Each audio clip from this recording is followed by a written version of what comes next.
Halo semuanya, selamat datang di channel yang tidak layak untuk dihina ini. Sebelum kita mulai, atur posisi santainya, seruput kopinya, dan mari kita berkhayal. Menjerit. Ketika garis darah keturunan memasuki tubuhnya, Jiang Wuxiang segera mengeluarkan tangisan yang menyakitkan. Itu adalah tangisan yang sangat kuat, dan bahkan tangisan itu jauh lebih buruk daripada seekor babi yang meratap sampai mati. Tapi itu tidak bisa disalahkan padanya. Setelah Imperial Bloodline memasuki tubuhnya, semua orang bisa tahu bahwa perubahan terjadi di seluruh tubuhnya. Baik itu secara internal, maupun secara eksternal. Namun itu adalah perubahan yang baik. Bukan saja simbol royal di dahinya tidak redup atau kurang bercahaya, tapi simbol itu menjadi sangat cerah. Pada akhirnya, simbol itu mulai berubah dari royal ke imperial. Saat simbol itu berubah, seluruh sikap Jiang Wuxiang berubah sepenuhnya. Bahkan auranya mulai melambung dengan cepat. Perubahan seperti itu berlangsung beberapa saat, sebelum akhirnya berangsur hilang. Ketika tubuh Jiang Wuxiang berhenti berubah, auranya telah naik 2 tingkat berturut-turut. Sebenarnya itu sama dengan aura Zhang Tianyi, yaitu berada di tingkat ke-8 dari ranah surga.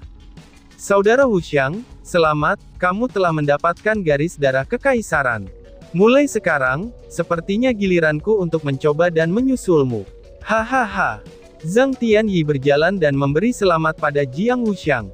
Saudara Wuxiang, selamat-selamat. Su Rouhu dan Su Mei juga naik untuk mengucapkan selamat. The Bloodline Imperial, kamu harus menjadi satu-satunya orang di wilayah Laut Timur yang memilikinya. Tapi aku bertanya-tanya, apakah ini keberuntungan ataukah kemalangan?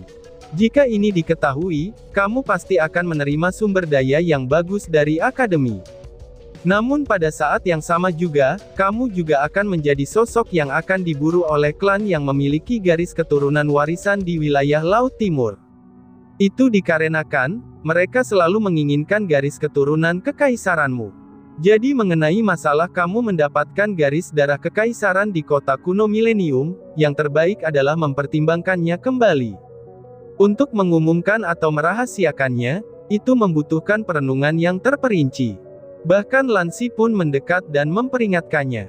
Tapi dia tidak memberi selamat padanya, namun sebagai gantinya, dia memberinya pengingat. Alis Jiang Wuxiang berkerut setelah mendengar kata-kata Lan Xi, karena itu memang sesuatu yang memiliki kelebihan dan kekurangan. Karena ada orang yang mau menyalurkan sumber daya ke kamu, itu seharusnya secara alami bisa dimanfaatkan. Karena kalau tidak, bukankah itu akan membuang-buang kesempatan? Selain itu, Akademi Forseas bukanlah orang bodoh. Kecuali jika memang secara mutlak diperlukan, maka tidak perlu bagi mereka untuk mengumumkan bahwa ada seorang murid dengan garis keturunan kekaisaran di akademi mereka, karena itu hanya akan menarik kebencian pada dirinya sendiri. Jadi aku merasa, selama Akademi Forseas memiliki sedikit kecerdasan, mereka secara diam-diam akan mengembangkan kultivasi saudaraku Wuxiang. Selain itu, bahkan jika ini diketahui, selama dia aman berkultivasi di dalam Akademi Forseas, klan mana yang berani datang ke Akademi Forseas dan mencari masalah? Tepat pada saat itu, Chu Feng segera berbicara. Kata-katanya menghilangkan kekhawatiran di hati Jiang Wuxiang, dan memberinya arah yang bisa dia pilih. Saudara Wuxiang, apakah tubuh kamu sudah terbiasa dengan itu? Atau apakah kamu merasa tidak nyaman? Tanya Chu Feng. Dibandingkan dengan masalah di depannya, Chu Feng lebih peduli tentang kondisi Jiang Wuxiang saat ini. Aku tidak merasa ada yang salah, dan aku merasa sangat baik. Bahkan aku belum pernah merasakan sebagus ini sebelumnya. Kakak Chu Feng, aku tidak akan pernah melupakan bantuan besar dan kebaikan yang telah kamu berikan kepada aku. Tidak peduli apa yang kamu ingin aku lakukan, aku pasti akan, ucap Jiang Wuxiang. Jika kamu seorang saudara laki-laki, jangan ucapkan kata-kata seperti ini. Karena kalau tidak, aku akan sangat marah. Sebelum membiarkan Jiang Wuxiang menyelesaikan kata-katanya, Chu Feng segera memotongnya. Alasan dia membantu Jiang Wuxiang adalah, itu karena perasaan persaudaraan mereka, dan bukan karena dia yang memintanya. Junior Chu Feng, dari apa yang kamu katakan, dia harus menunjukkan hal ini kepada Akademi Forseas. Tapi selain itu, apa yang harus dikatakan kepada mereka? Zhang Tianyi pergi dan bertanya. Itu sangat mudah. Kamu hanya perlu sedikit mengubah kebenarannya, dan kita semua akan mengatakan hal yang sama. Namun kita juga harus menunjukkan, bahwa masalah ini harus diucapkan kepada petinggi dari Akademi Forseas, jawab Chu Feng. Chu Feng memandang Jiang Wuxiang, dan kemudian bertanya. Apakah kamu merasa bahwa instruktur kamu dapat dipercaya? Instruktur aku memperlakukan aku dengan sangat baik. Dia benar-benar layak aku percayai, jawab Jiang Wuxiang. Baguslah kalau begitu. Katakan saja ini kepada instruktur kamu dengan segera, setelah kita meninggalkan tempat ini. Lalu mengenai Wang Long dan yang lainnya, kita juga harus mencari alasan lain, ucap Chu Feng. Setelah itu Chu Feng menjalin cerita palsu yang merupakan sedikit distorsi, tentang bagaimana Jiang Wuxiang memperoleh garis darah kekaisaran di dalam kota kuno milenium, dan bagaimana Wang Long dan yang lainnya bertemu dengan ketidakberuntungan. Dengan begitu, itu akan membantu mereka terhindar dari masalah di akademi. Saat Lan Xi melihat bagaimana Chu Feng yang termuda di sini dengan hati-hati mengatur segalanya, dan menjadi tulang punggung mereka, ekspresi rumit segera muncul dari matanya. Chu Feng sangat mengesankan, dan dia juga sangat menentukan. Mengesampingkan kekuatannya, pikirannya jauh di atas miliknya juga. Dia juga tidak akan melupakan apa yang dikatakan pria paruh baya tadi. Di dalam tubuh Chu Feng, ada sesuatu yang bahkan lebih kuat daripada garis keturunan kekaisaran. Setelah itu, Chu Feng dan yang lainnya pergi. Ketika mereka kembali ke istana penuh dengan mayat Monstrous Beast, mereka melihat bahwa pintu keluar yang sebelumnya tertutup, sekarang telah terbuka. Namun ketika mereka meninggalkan inti dari kota kuno milenium dan kembali ke kota kuno yang hancur, mereka menemukan pintu besar yang dibuka oleh kunci formasi spiritual sebelumnya, itu sepertinya tidak memiliki niat untuk menutup. Justru sebaliknya, tampaknya itu akan tetap terbuka selamanya. Hal itu bertepatan dengan prediksi Chu Feng. Dia sudah berpikir pintu itu tidak akan ditutup, jadi itulah sebabnya dia berencana untuk meminta Jiang Wuxiang berbicara kalau dirinya telah mendapatkan garis keturunan kekaisaran. Karena Chu Feng sudah tahu, itulah sebabnya masalah ini tidak bisa disembunyikan. Chu Feng juga termasuk, dan juga terkait dari kebohongannya yang sudah terjalin. Ketika Chu Feng dan yang lainnya meninggalkan Millennium Ancient City, dan setelah memberi tahu Akademi Forseas akan kebohongan mereka, para petinggi Akademi Forseas menjadi sangat terkejut. Mereka langsung mengorganisasi sekelompok tetua peringkat atas, itu untuk memasuki kota kuno milenium untuk penyelidikan secara menyeluruh. Pada saat itu, di dalam istana yang penuh dengan mayat Monstrous Beast, 100 para tetua Akademi Forseas yang kuat tercengang oleh tubuh besar yang memenuhi istana. Pemimpin para tetua itu adalah orang terkuat dari 10 instruktur ilahi, yaitu Taiko. Tuan Taiko, para murid itu berkata bahwa binatang-binatang yang mengerikan di sini terbunuh oleh satu kesadaran. Apakah kamu pikir itu benar? Kata seorang tetua yang kekuatannya adalah yang terkuat, dan setelah beberapa kali diperiksa, dia meminta bimbingan dari Taiko. Meskipun dia dan beberapa tetua lainnya bersamanya, memiliki status dan kekuatan tertinggi di Akademi Forseas, mereka hanya bisa menundukkan kepala ketika mereka berdiri di depan Taiko.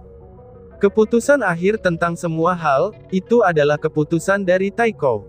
Inti dari kota kuno milenium ini telah disegel selama bertahun-tahun, tetapi karena anak-anak itu, inti kota kuno itu telah dibuka.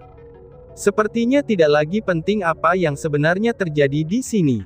Namun yang penting adalah, bagaimanapun juga anak-anak yang selamat harus dikembangkan dengan hati-hati. Dan juga, semua informasi ini sangatlah rahasia.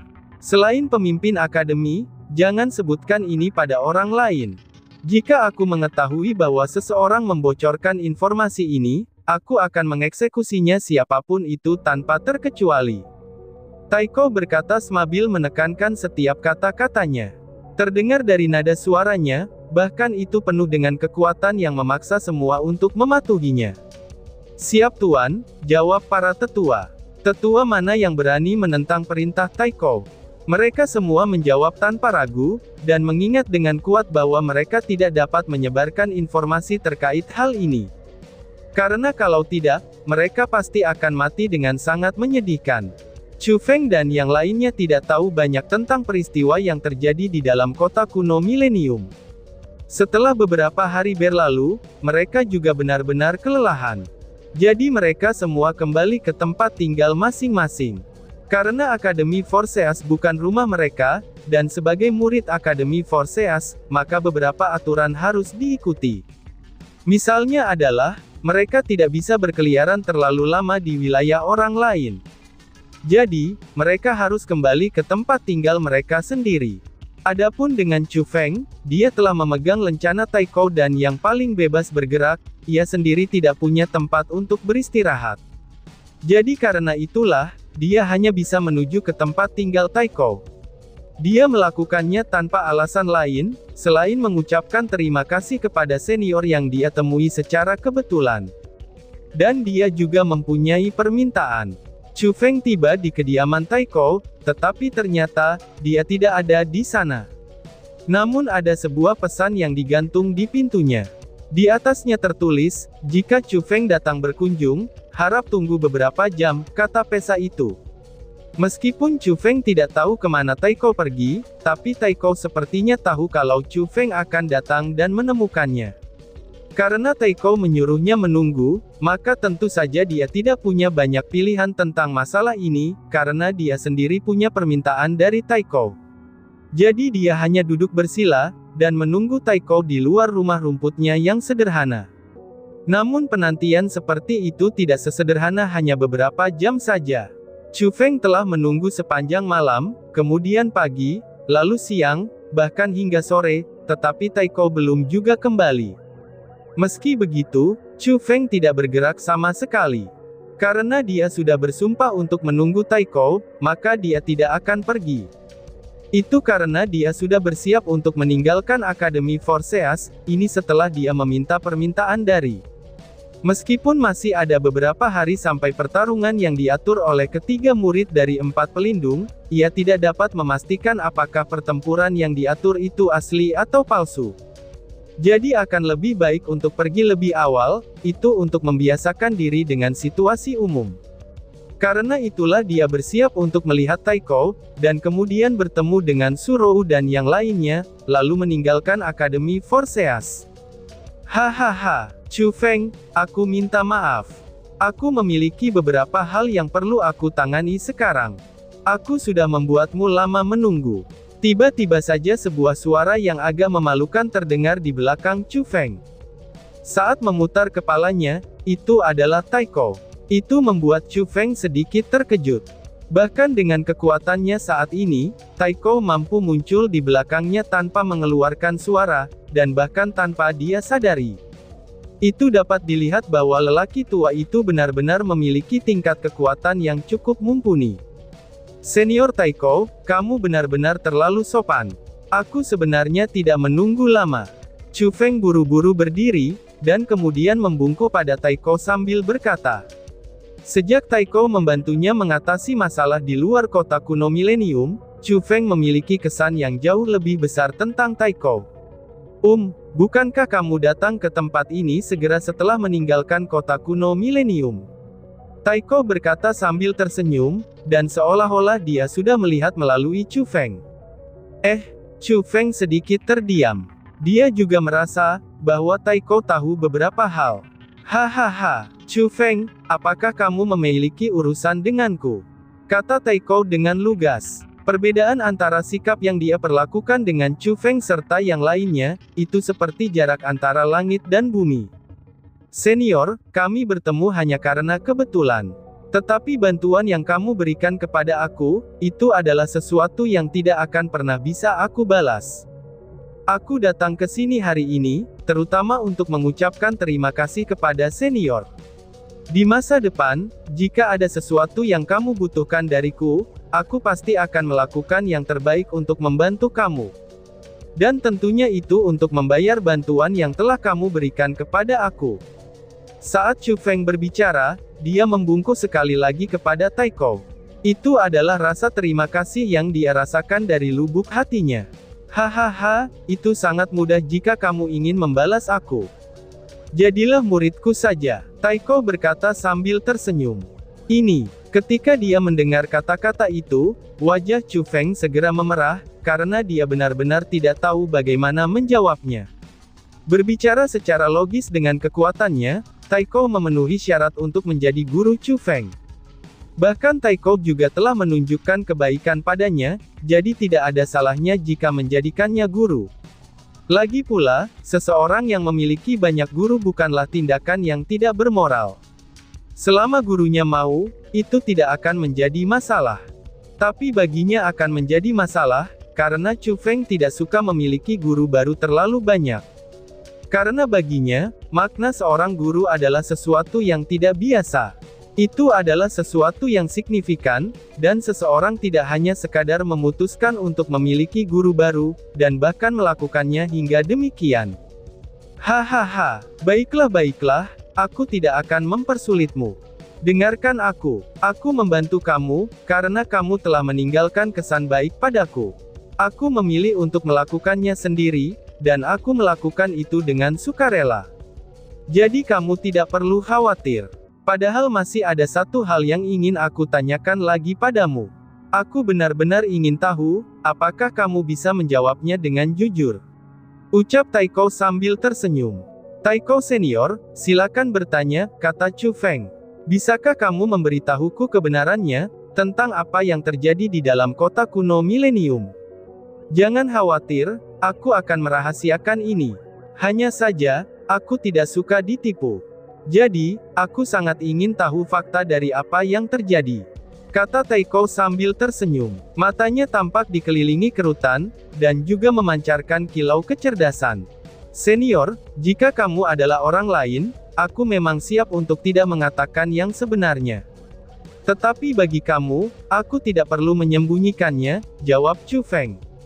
Chu Feng sebenarnya sudah siap untuk berbicara kebenarannya sebelum datang ke sini. Setelah itu, Chu Feng menceritakan semua yang terjadi di kota kuno milenium ke Taiko secara rinci, dan termasuk bahwa dialah yang membunuh Wang Long dan yang lainnya. Dan bahkan dialah yang menyelesaikan formasi di kota kuno milenium.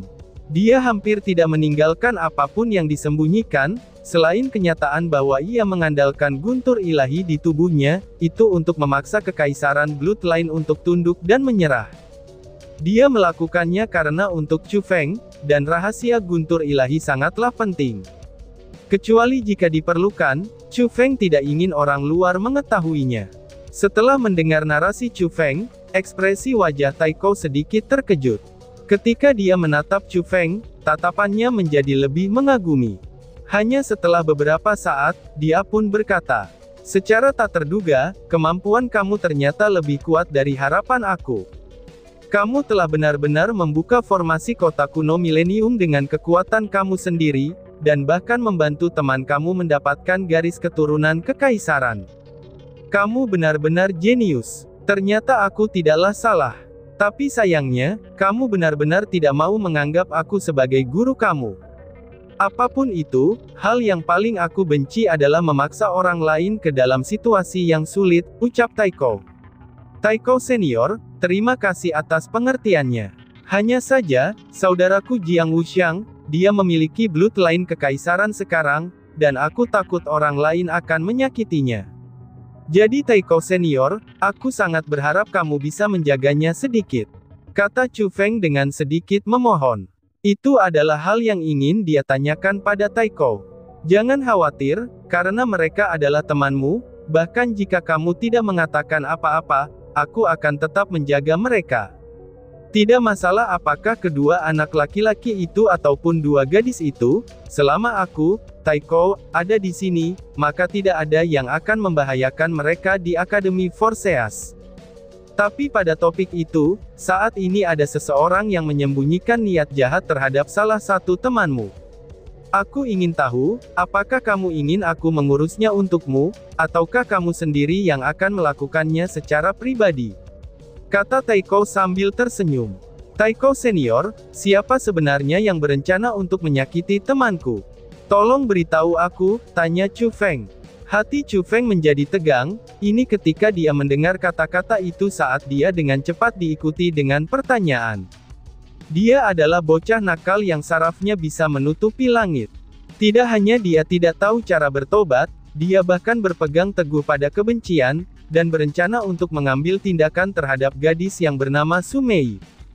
Mengenai siapakah bocah itu, aku yakin kamu sudah mengetahuinya. Dan jika aku tidak salah, dia seharusnya sudah tiba di kediaman gadis itu, kata Taiko.